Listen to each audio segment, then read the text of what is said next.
ભરૂચ આરોગ્ય વિભાગ ભરૂચ દ્વારા વિશ્વ મેલેરિયા દિવસ નિમિત્તે મેલેરિયા સામે જાગૃતિ વધારવાના હેતુસર રેલીનું આયોજન કરવામાં આવ્યું, જેમાં જિલ્લાના આરોગ્ય કર્મચારીઓ અને વિદ્યાર્થીઓ ઉત્સાહપૂર્વક ભાગ લીધો હતો।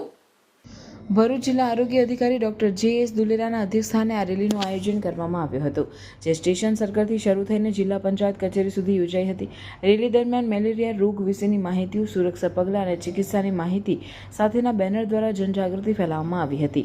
આ રેલીમાં આરોગ્ય કર્મચારીઓ મેલેરિયા મુક્ત સમાજ માટે સહયોગ આપો જેવા નારા લગાવી લોકોને સંદેશ આપ્યો હતો।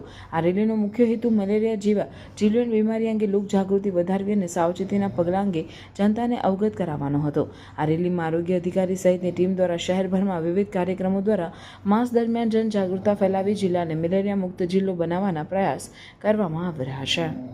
મેલેરિયા વિશે જાગૃતિ ફેલાવવાનો અમે પ્રયત્ન કરેલો છે।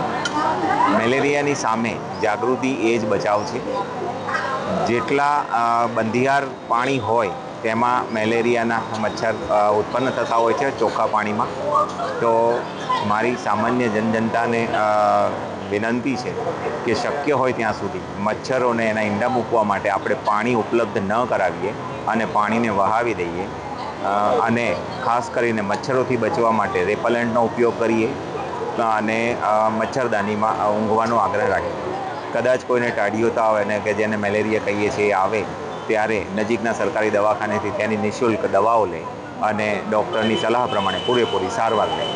વિશ્વ મેલેરિયા દિવસની ઉજવણી સંદર્ભે આ તબક્કે હું કહેવા માગું છું કે હવે આપણે મેલેરિયાને એન્ડ તરફ લઈ જઈ રહ્યા છીએ। એના માટે આ વખતનું જે સૂત્ર છે એ રીઇન્વેસ્ટ, રીઇમેજિન અને રીઇગ્નાઇટ છે।